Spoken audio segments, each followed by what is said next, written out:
Porte.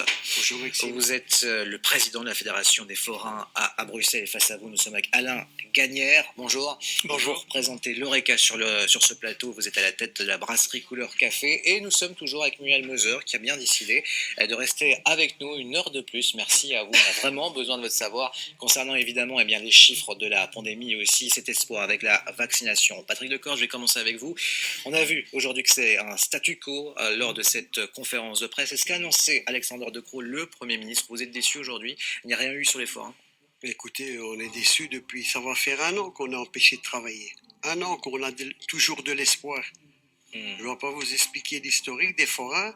Foire du Midi, on y a cru jusqu'à la dernière minute. On était monté, on a dû démonter. Foire de Liège aussi. Foire de Liège, c'est la même chose. On a espéré faire le marché de Noël. C'est la même chose, c'est reparti pour la même chose que l'année passée, je pense.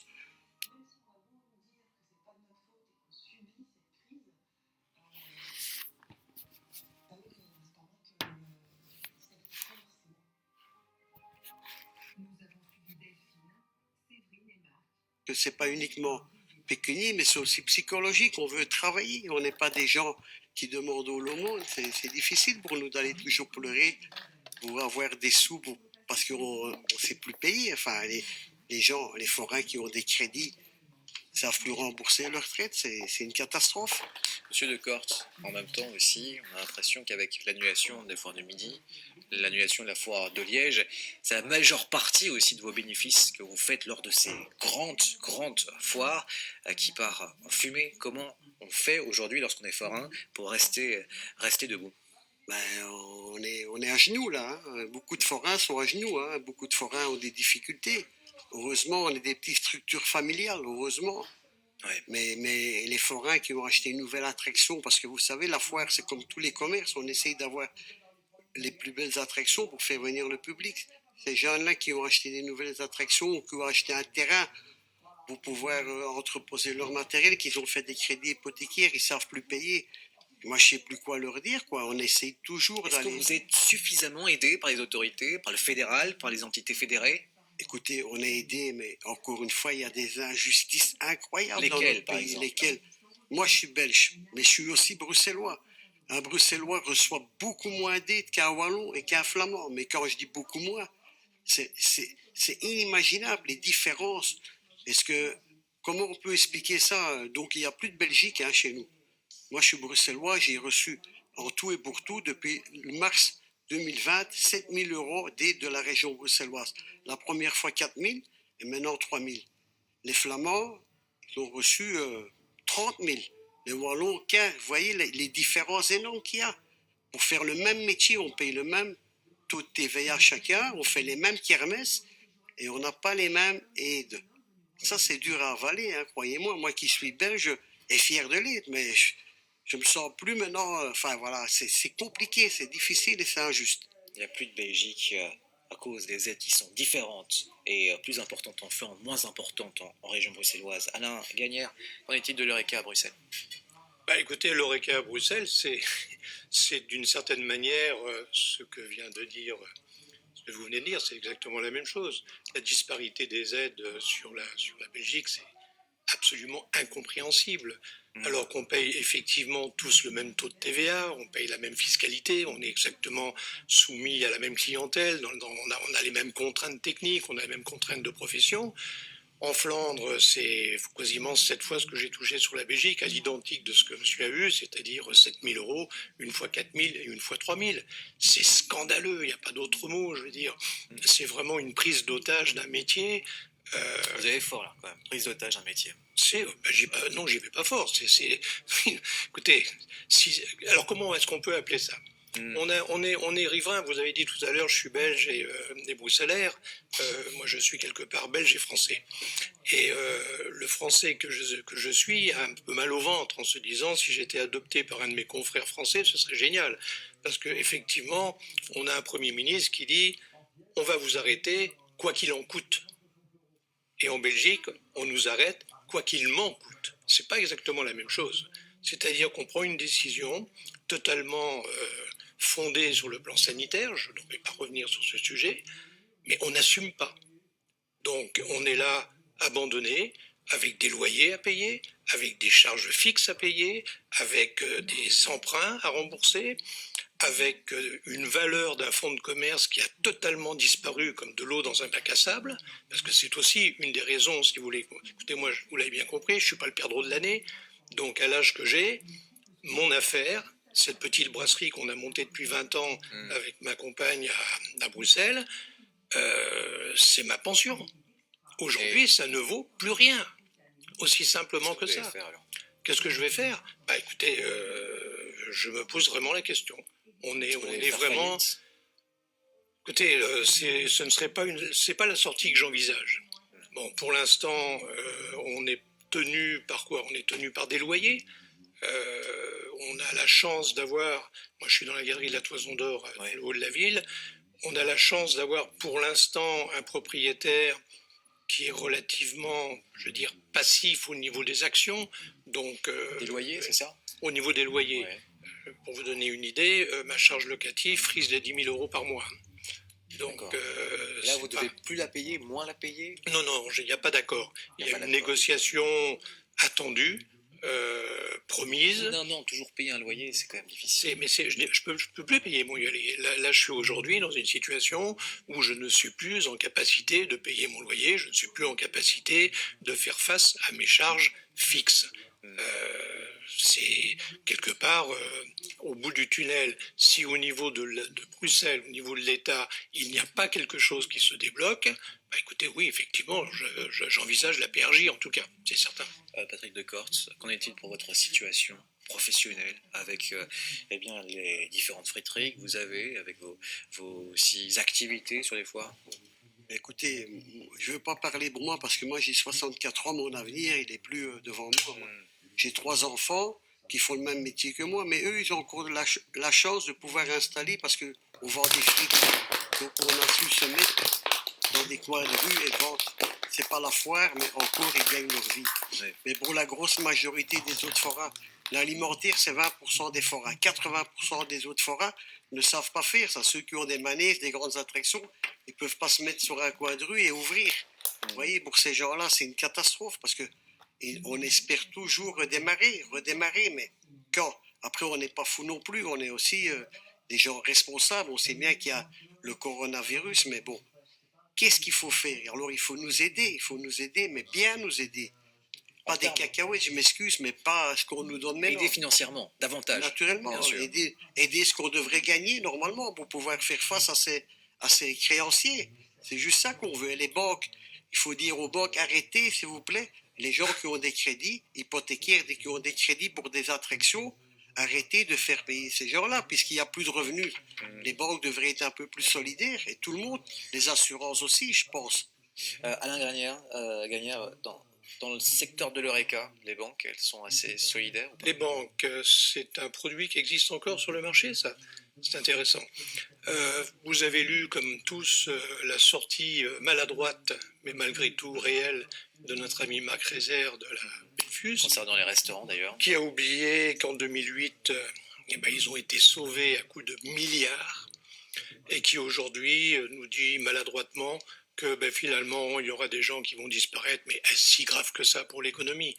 C'est insultant, c'est humiliant, c'est discriminant, c'est insupportable d'entendre des choses pareilles. Je rappelle un peu le contexte. Marc Rézère, donc le CEO de Belfus, il avait accordé une interview dans le Trends Tendance néerlandophone. Ça a été traduit dans le Trends Tendance francophone. Apparemment, la traduction n'était pas, en tout cas, complètement à 100% ce qu'il avait dit. Donc voilà, je remets un peu le contexte, mais il a eu cette déclaration sur les restaurants. Mais la déclaration est là, le fond de la déclaration est là.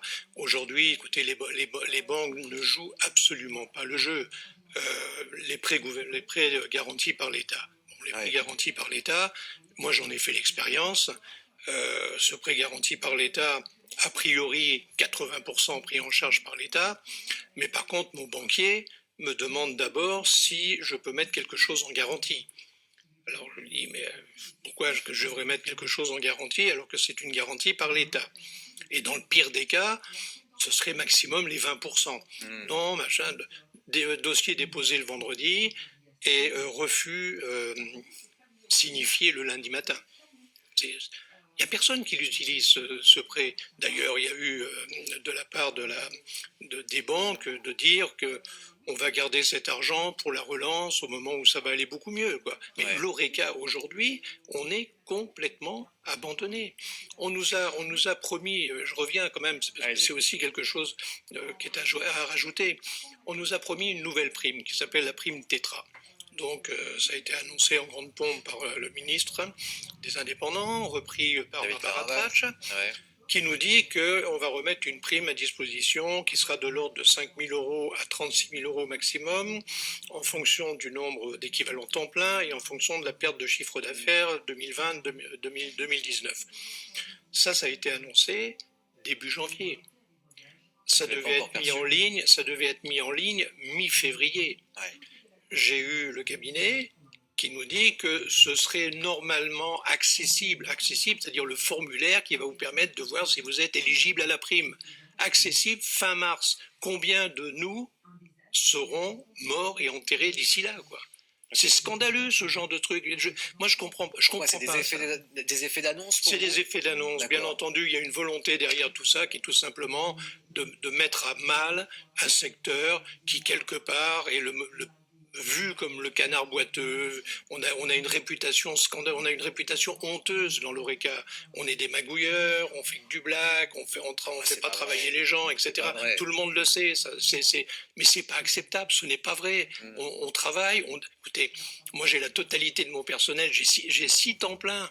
C'est 6 temps pleins au chômage aujourd'hui. C'est un coup de gueule que vous faites ce soir d'ailleurs. C'est une sorte de coup de gueule. C'est une sorte de coup de gueule parce que ça me ferait plaisir de pouvoir mesures, te dire, effectivement. On promet des mesures et vous nous dites que vous ne les voyez pas encore. Je ne les vois pas, les mesures. Est-ce que c'est aussi la même chose, Patrick Decourt, concernant les forains, le monde des fêtes foraines? Bien sûr, nous autres, les forains, qu'est-ce qu'on est, qu'est-ce qu'on représente? On est 900... On vous a promis des primes et vous les avez toujours pas. Ça dépend où.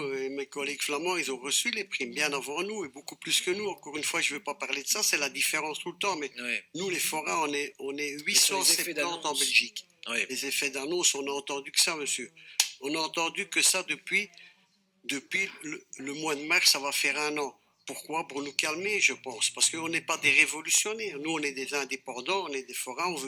On veut gagner sa vie en travaillant comme on a toujours fait, comme nos parents nous ont éduqués. C'est des entreprises familiales, vous savez. Maintenant, les forains comme moi, on ne gagne plus rien. Je dois prendre mon épargne parce que j'ai épargné, bien heureusement. Toute ma vie, j'ai travaillé et maintenant, c'est payé de prendre tout l'argent qu'on a épargné pour pouvoir faire face et pour pouvoir vivre. Et ça, c'est comme beaucoup d'indépendants. Je ne sais plus quoi vous dire, je ne sais plus quoi faire. Qu'est-ce qu'il faut faire? Est-ce qu'il faut être plus méchant? Est-ce qu'il faut faire des actions? Est-ce qu'ils doivent nous comprendre? Je comprends que ce n'est pas évident non plus pour ces gens-là. Personne n'avait prévu ça. Mais ça devient très, très compliqué. Muriel Moser, face à nous, nous avons 2 personnes issues de 2 mondes différents. D'un côté, la restauration, c'est à l'intérieur. De l'autre, nous avons le monde des fêtes foraines qui se passe à l'extérieur. Alors, vraiment, on va essayer de comprendre pourquoi ces activités elles ne peuvent pas redémarrer maintenant. Muriel Moser, on va commencer avec Patrick Decourt. On a dû, en tout cas, annuler certaines foires. On a dû annuler les foires parce qu'il y avait trop de monde à un même endroit, même si c'était à l'extérieur.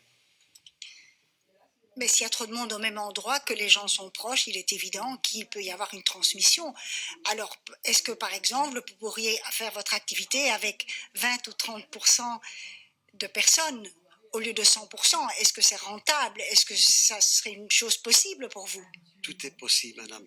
Écoutez, nous autres, encore une injustice flagrante. Les parcs d'attraction, ils ont pu ouvrir. Alors, il faut me dire la différence entre un parc d'attraction et une fête foraine. Ça, on ne comprend pas. Il y a des milliers de personnes au parc d'attraction. Je ne vais pas les citer, mais vous savez, Plopsaland ou Alibi, enfin, des milliers de personnes. Et nous, les forains, c'est le même métier. C'est des attractions foraines à l'extérieur comme nous. Et nous, on ne peut pas ouvrir. Vous ne croyez pas que ça, cette injustice-là, les forains vivent ça tout le temps. On est en colère là-dessus parce qu'on n'est pas plus, mais pas moins non plus que les grandes entreprises comme eux. Est-ce qu'ils ont plus de pouvoir parce qu'ils sont plus importants? Ça nous fait mal aussi. Après, c'est sûr, il y a eu des foires qui ont été autorisées, des petites kermesses. Mais c'est toujours laissé à l'appréciation des bourgmestres. Donc, il y a des bourgmestres qui ont refusé. Il y en a qui ont accepté en ne payant pas d'emplacement.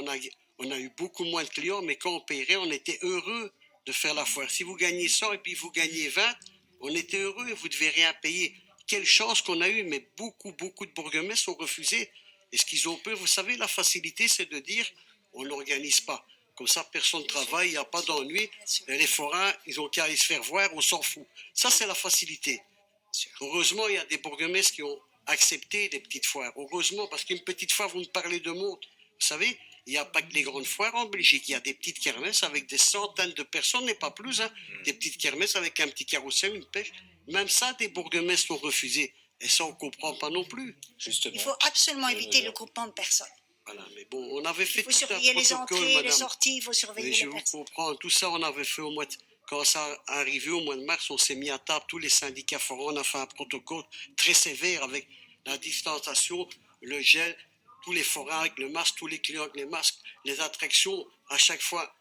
On veut travailler, on est prêt à faire beaucoup de sacrifices, parce que, je vous dis, c'est difficile pour nous, donc on est prêt à tout. Patrick Decor, vous venez avec votre relation, avec les relations que vous entretenez avec le monde politique, les bourgmestres, justement, il y a une concertation entre le monde des forains et le monde politique. Quelle est cette relation, selon vous? Bien sûr, il y a des bonnes.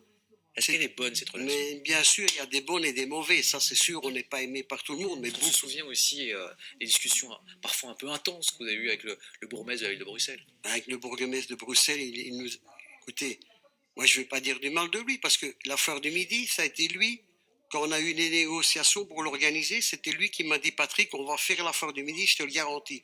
Donc moi j'ai eu confiance, on est monté sur place, on a monté ces attractions, mais après malheureusement, comme d'habitude, à chaque fois qu'on a l'espoir, ça remonte.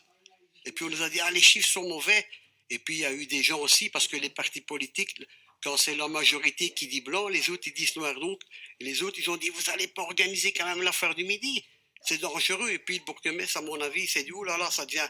C'est toujours comme ça. Les gens, ils nous aiment bien, mais ils sont aussi titillés par des gens, par les autres partis politiques, voilà. Est-ce que vous faites discriminer, est-ce que vous êtes discriminé par rapport aux grands parcs d'attractions? Naturellement, c'est une discrimination, tout le monde le voit. Vous savez, on a un soutien énorme de la population. Parce qu'avec les réseaux sociaux, quand je marque les parcs d'attractions, tous les gens ils me disent, Patrick, vous êtes beaucoup trop gentil, vous vous laissez faire. Les parcs d'attractions ouf et vous êtes fermés. Après, ces gens-là, ils ont un peu frais, on n'est pas fâchés sur les parcs d'attractions. S'ils ouvrent, tant mieux pour eux. Mais ceux qui décident ça, pourquoi eux et pas nous? C'est ça qui nous fait mal. Vous allez faire quelque chose pour réagir, pour manifester? Mais je pense, mais ça, on ne va pas le dire ici. Après, en tout cas, vous l'envisagez. Mais on envisage, c'est sûr. Après, on veut rester bien les pieds sur terre. On n'est pas des gens pour faire, on n'est pas des révolutionnaires. On a fait quelques manifestations. On n'a rien bloqué. On a fait des opérations escargots pour montrer quand même on n'est pas nombreux, mais quand on se déplace avec 500 camions dans la ville de Bruxelles, on peut faire beaucoup de blocages, hein, croyez-moi. Mais bon, nous autres, après, on a eu des aides, ok, on a su calmer. Les aides, c'est suffisant pour certains et pas suffisant pour d'autres. Tout ça dépend de ce que vous devez rembourser, quoi. C'est comme ça.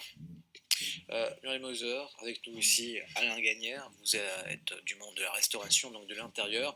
Pourquoi, rappelez-nous vraiment, on a dû fermer, en tout cas les autorités ont pris la décision de fermer les restaurants? On sait que la transmission se fait par des gouttelettes et par des aérosols. Et donc, quand on n'a pas de masque, évidemment, qu'on parle, qu'on mange, qu'on discute, il y a évidemment des aérosols. Donc, il y a un risque, tout le monde le sait. Il y a plus de risques que si on va faire des courses rapidement dans un magasin et on ressort tout de suite et on a gardé son masque et tout. Donc, c'est un problème, les restaurants. Alors maintenant, la situation, on l'a vu aujourd'hui, c'était déjà très tangent et l'équilibre est extrêmement précaire.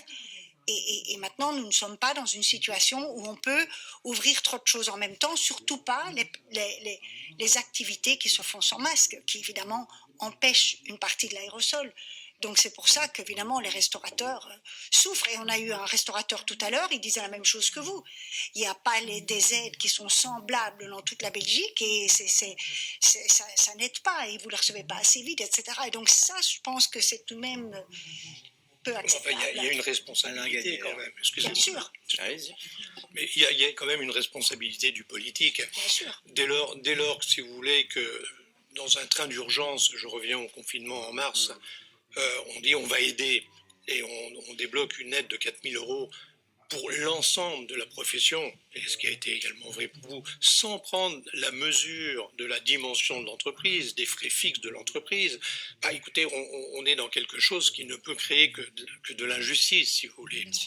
On a répété ce même modèle au deuxième confinement. Et là, on va dire, on va vous donner 3 000 euros, quelle que soit la taille de l'entreprise. C'est totalement absurde comme méthode. Il aurait fallu des aides plus spécifiques. Mais il aurait fallu des aides spécifiques, bien entendu. Bien entendu, qui tiennent compte du nombre de votre masse salariale, qui tiennent compte, entre guillemets, de votre bilan, tout simplement. Écoutez, vous avez le pouvoir politique a tous les éléments, au travers de la TVA, au travers de nos déclarations NSS, au travers des contributions, ils ont tous les éléments qui leur permettent de déterminer quelle est notre place en termes de poids économique et qu'est-ce qu'ils doivent compenser. Et je dis bien compenser sciemment, parce qu'on entend, et j'entends trop, et ça me fait mal aux oreilles, le mot aide. Nous ne sommes pas des mendiants. Ce que nous voulons, c'est une compensation financière pour une fermeture qui nous est imposée.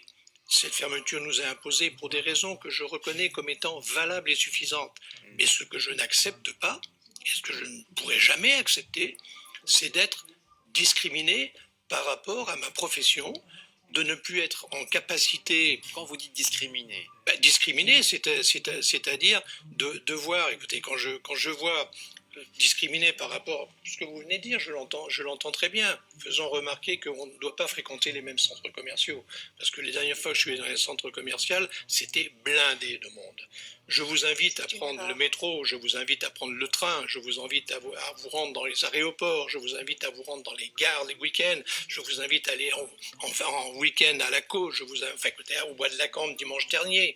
Écoutez, c'est farfelu de dire que les restaurants sont un endroit où ça va absolument se disséminer et qu'on va contaminer tout le monde. Vous n'avez aucun élément de preuve scientifique qui l'établisse. C'est difficile de faire une étude scientifique en Belgique quand les restaurants sont fermés aussi. C'est clair. Concernant cette discrimination... Donc c'est le principe de précaution.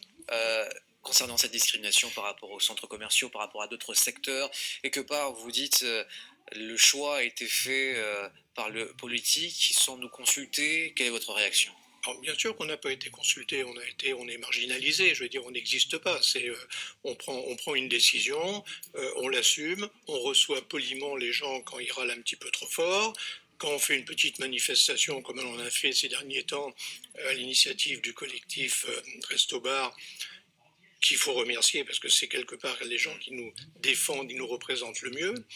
On a fait cette manifestation commerce à remettre que tout le monde a vu. Ça fait un petit peu bouger les choses. On a refait encore le 5 février, d'autres manifestations, mais c'est pas suffisant, semble-t-il. Et les protocoles sanitaires qu'on avait envisagés, qu'on a mis en place lors du premier déconfinement, on a vu que les restaurants, Muriel Moser, ont pu rouvrir à la fin, en tout cas, la deuxième partie de l'année précédente, qui ne sont pas suffisants. D'ailleurs, vous, Alain Gagnère, vous avez mis en place ce protocole sanitaire. J'ai 132 places dans l'établissement. Sur les 132 places, il m'en reste 60. Enfin, il me reste 60 chaises. Ouais. Qui correspondent bien entendu à des tables de 2 ou des tables de 4. J'ai dû investir dans des séparations plexiglas aux normes, etc. La distanciation, le marquage au sol, tout ce qu'il fallait faire, ce que l'on pouvait faire. Nous avons même anticipé en se disant, tiens, puisque vous nous parlez beaucoup de ces fameux aérosols, allons voir un peu qu'est-ce qu'il y a comme technologie qui... Et vous l'avez acheté, cette technologie, ça a un coût. Non, je ne l'ai pas. Justement, le coût m'a un petit peu arrêté. On parle de quasiment 1 500 € par machine installée, mais c'est un traitement de l'air par UVC, qui est très efficace. On l'utilise dans les hôpitaux, on l'utilise dans les maternités, on l'utilise dans des tas d'endroits, et c'est un traitement relativement convenable, puisqu'on est au-delà des 99, quelque chose, si vous voulez. Vous connaissez ça bien entendu mieux que moi. Mais ça fonctionne. Alors, pourquoi ne pas dire... Je prends un exemple, mais tout simple. Le comité va tout doucement dire qu'on va peut-être ouvrir l'Horeca dans un premier temps les terrasses. Est-ce que ce n'est pas une décision dans laquelle on peut dire que le mot discriminant peut s'associer directement ? Donc, le gars qui a une terrasse devant chez lui va pouvoir ouvrir. Ok, on s'est donné bonne conscience. Et puis l'établissement qui est juste à côté, qui manque de chance, a vu nos amis écologistes venir installer des parcs à vélo, donc il n'a plus de possibilité de mettre de terrasse. Lui, il ne peut plus mettre de terrasse. C'est complètement stupide qu'on nous impose de dire trouvez une solution, on vous aide à trouver des solutions qui permettent une réouverture sereine.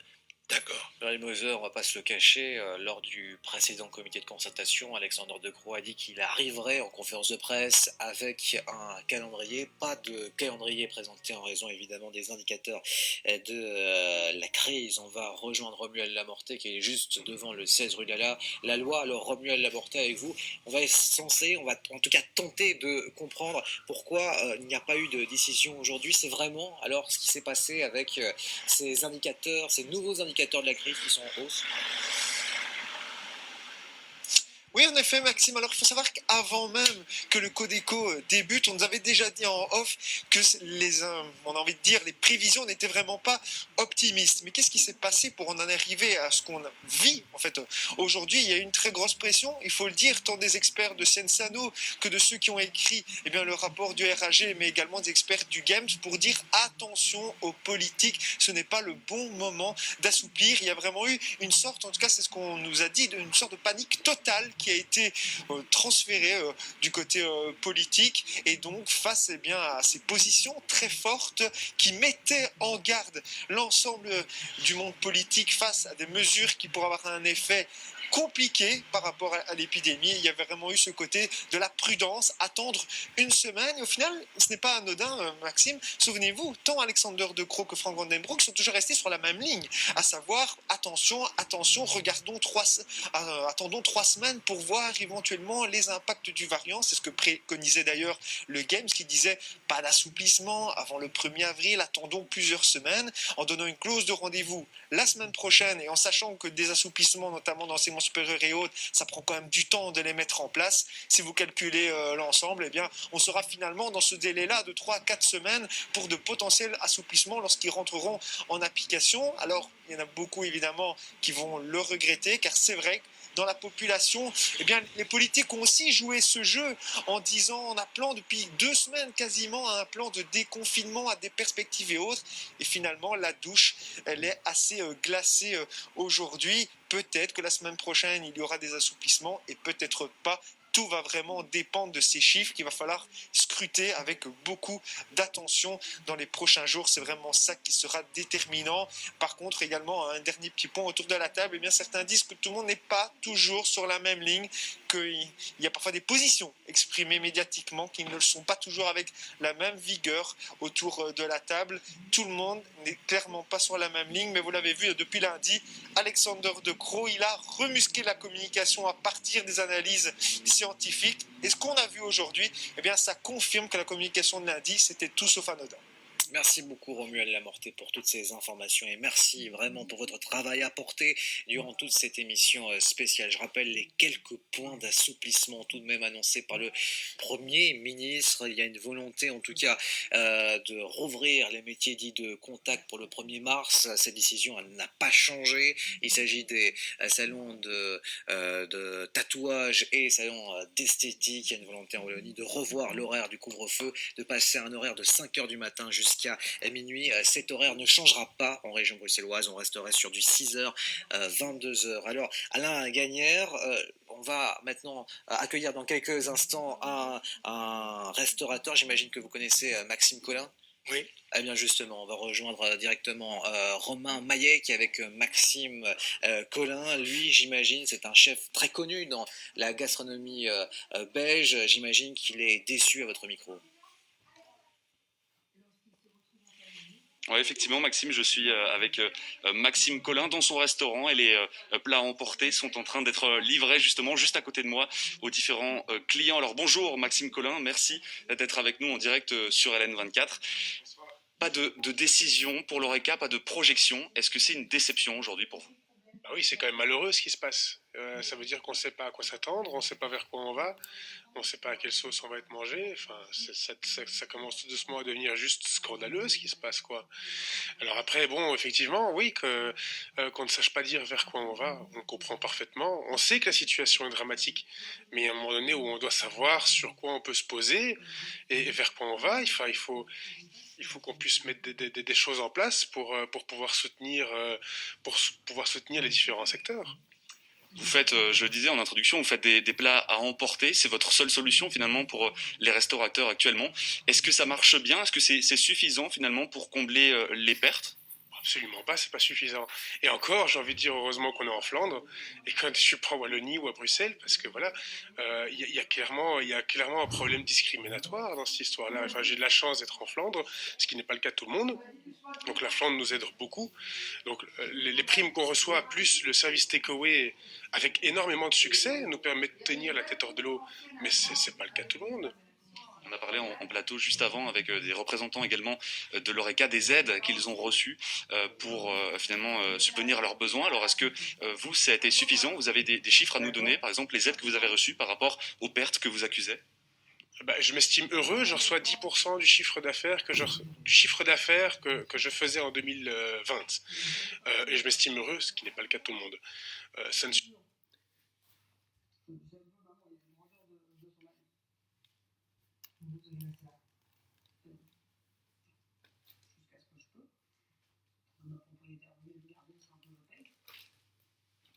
Cible jaune. Il m'a même donné un truc pour Anna. Un petit collier pour Anna. Elle va être contente.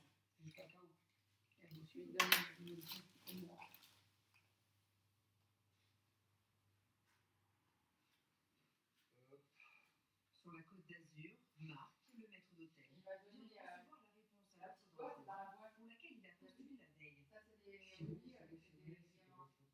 Mais regarde, ça, c'est des pièces d'or. Ça, c'est d'or. Ah oui, c'est différent. Regarde, actuellement. Tu sais, hein, je peux le vendre. Ça va vous relever.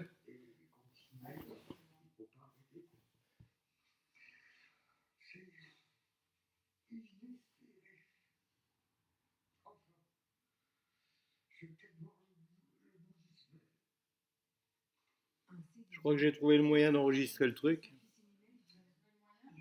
Je pense, je vais voir, j'attends d'aller jusqu'au bout. Et j'ai même envie de dire, il y a un moment donné où on arrête d'écouter ce qu'on raconte parce qu'en fait, on ne sait plus à quoi se fier. Donc, on essaye tant bien que mal, finalement, de faire notre boulot, qui est de faire à manger aux gens, de faire plaisir aux gens. Et à côté de ça, on attend. Qu'est-ce que vous voulez qu'on fasse d'autre? De toute façon, on ne les écoute pas. On a beau faire, il y a des organismes qui se sont créés. Il y a eu des petits coups d'État, je veux dire, on a envoyé des courriers au 16 rue de la Loi. Il n'y a rien qui change, on n'est même pas entendu. Donc tout ce qu'on peut faire, c'est attendre, on ne sait rien faire d'autre. Merci beaucoup en tout cas Maxime Collin d'avoir été avec nous en direct sur LN24. Voilà, de la résignation, on ne se sent pas entendu. Vont-ils être entendus vendredi prochain pour le prochain Codeco? Reste à voir, Maxime Pille. Merci beaucoup Romain Maillet. Quel témoignage de Maxime Collin, restaurateur qui est très connu dans la gastronomie belge. Muriel Moser, vous disiez que, en tout cas lorsque vous écoutiez son témoignage, qu'il avait raison, Maxime Collin, il faut déjà envisager les mesures maintenant, lorsqu'on va commencer, parce qu'on le fera un jour, le déconfinement. Oui, moi j'ai l'impression que ça c'est très important, entendre les personnes ici autour de la table, qu'au moins on vous aide à vous relever après le confinement. Maintenant, il faut dire qu'on est à un moment charnière, c'est tout à fait clair, un moment où on ne sait pas encore très très bien si la transmission va augmenter ou diminuer. Et au moment où on sait qu'à moyen terme, on sera tous vaccinés, c'est la solution. Je veux dire, il n'y a pas de question, je pense que c'est évident. Ce ne sera pas la vaccination seule, mais ça sera la vaccination au début, avec encore des gestes barrières. On va y arriver. Parce qu'on sait maintenant qu'en Israël et au Royaume-Uni, ça fonctionne. Donc il faut qu'on vaccine vite, mais il faut aussi qu'on vous soutienne, et d'une façon juste, parce que ça on a beaucoup entendu ce soir, d'une façon juste en Belgique, et dès que le confinement est terminé, afin qu'au moins vous puissiez vous relever et avoir une vie plus facile et agréable. Je suis pas très d'accord. Je vais vous répondre parce que moi je suis Je vois des choses incroyables. Je suis un Européen, je pensais que l'Europe c'était un grand continent. Mais en termes de vaccins, on est vraiment à la traîne, quoi. On n'a personne qui est vacciné en Europe. L'Angleterre, ils sont partis de l'Europe. Et vous En venez même temps, de dire qu'ils sur sont... l'échelle, Patrick ils Decorte, sont- si je peux me permettre, Je vous même en prie. temps, comme ça je défends quelque part aussi l'Europe, hein, je fais quelque part l'avocat de Du diable. la Commission européenne, j'ai pas dit ça, Non, j'ai pas dit ça, de la Commission européenne qui n'est bien sûr pas présente ici sur ce plateau. En tant qu'Européens, on aura droit tous à un vaccin à la fin de l'année. C'est trop tard. Je sais bien, tard, mais Maxime, sur c'est trop tard. l'échelle du monde entier, c'est pas le cas pour toutes les nations, c'est pas le cas pour tous les continents. Non, mais moi, je vois Israël, l'Angleterre qui est partie de l'Europe. On a dit, regarde, ils partent de l'Europe, ils ont rien à faire. Ils sont vaccinés. À combien de pourcents par rapport aux Européens? C'est C'est eux qui ont incroyable, quoi, produit les le vaccin. différences comme ça, madame. C'est eux qui ont produit le vaccin. Hein. Mais tous les usines, moi, je vois ça en Belgique. Ou bien je vois les usines, ils sont à Purs, là. Il y a Oui, des oui. usines. Oui, mais ils l'ont produit très vite et ils ont gardé beaucoup de vaccins pour eux, pour vacciner le plus vite possible tous leurs Combien citoyens, bien sûr. J'ai envie de Ils vous, ont parce que raison. j'ai envie, et désolé de vous couper dans votre conversation, mais j'ai envie de vous faire réagir par rapport à ce comité de concertation qui a annoncé déjà la semaine prochaine, puisqu'on a vu qu'on a assisté à un statu quo aujourd'hui, pas de nouvelles mesures ou très peu, parce que les indicateurs ne le permettaient pas. Les politiques se donnent au moins une semaine pour pouvoir prendre des décisions. Alors j'ai envie de vous poser deux questions, messieurs, Patrick Decorte et Alain Gagnère. Je vais commencer avec vous, Alain Gagnère. Qu'est-ce que vous attendez pour ce prochain comité de concertation ? Depuis des semaines maintenant, vous demandez un calendrier. Bah, écoutez, moi, du prochain comité, j'attends, mais alors, très honnêtement, mais rien du tout. Vous êtes déçu ? Mais c'est même pas déçu, c'est que, en fait, la musique est dite. Aujourd'hui, la musique est écrite, elle va être jouée. L'Oreca, on va peut-être faire une mesurette dans lequel on va nous dire qu'on va ouvrir peut-être les terrasses à l'extérieur, c'est ce qui nous prend globalement au nez. Donc on va de nouveau amener un petit peu plus de discrimination sur la profession.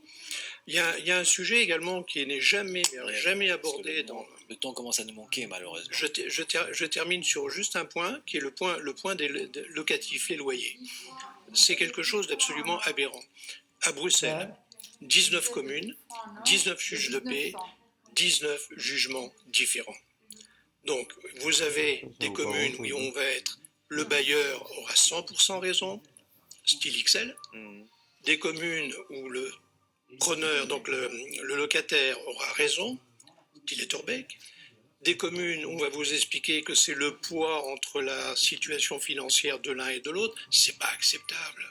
C'est pas acceptable. Il faut les loyers, il faut que l'État mette son grain de sel là-dedans. Alain Gagnère, Patrick Decorte, vraiment, qu'est-ce que vous attendez pour la semaine prochaine lors de ce comité de concertation ? On ne connaît pas encore le jour de ce comité de concertation, mais annoncé au moins dans 7 jours. Mais moi qui suis forain, j'espère qu'au moins les petites kermesses pourront réouvrir. Les petites kermesses où il y a quelques dizaines, quelques centaines de clients. On est une activité extérieure. Les marchés sont ouverts. Une kermesse ne peut pas ouvrir avec quelques clients, quoi, parce que les petites, ça, on voudrait déjà ça, ce serait déjà un signe. Une avancée. Une avancée, bien sûr, les grandes kermesses, on n'est pas fous, mais les grandes kermesses, on espère la foire du Midi qui doit se passer mi-juillet, on espère qu'à ce moment-là, mais il faut vacciner, ça ne dépend pas de moi.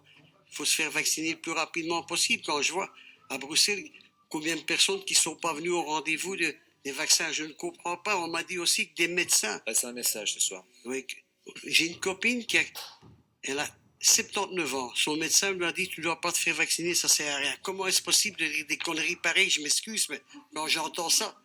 Alors, ma copine me dit, si mon docteur me le dit, c'est incroyable, quoi. J'espère qu'il y en a qu'un seul qui dit des bêtises pareilles, hein.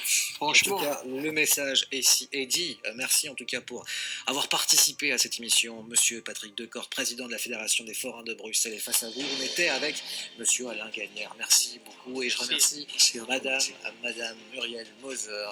Vous êtes immunologue à l'Université libre de Bruxelles. Merci vraiment d'être resté durant toute l'entièreté de cette émission qui a été quelque peu mouvementée en raison de ce comité de concertation qui s'est terminé plus vite que prévu. Alors je rappelle les quelques mesures qui ont été mises en avant, décidées par les autorités. On voit qu'en région wallonne, l'horaire du couvre-feu a été modifié, il sera modifié entre 5h et minuit. Ce n'est pas le cas en région bruxelloise où l'horaire restera entre 6h et 22h du soir. Les métiers dits de contact, les salons de tatouage, les salons d'esthétique pourront eux rouvrir tout de même le 1er mars. Merci à toutes les équipes d'avoir participé à cette émission et d'avoir mis en boîte, c'est comme ça qu'on dit, cette émission durant 4 heures d'édition spéciale. Merci de nous suivre, restez avec nous car l'actualité continue toujours sur N24. C'est Nicolas Pipin qui nous informe ce soir.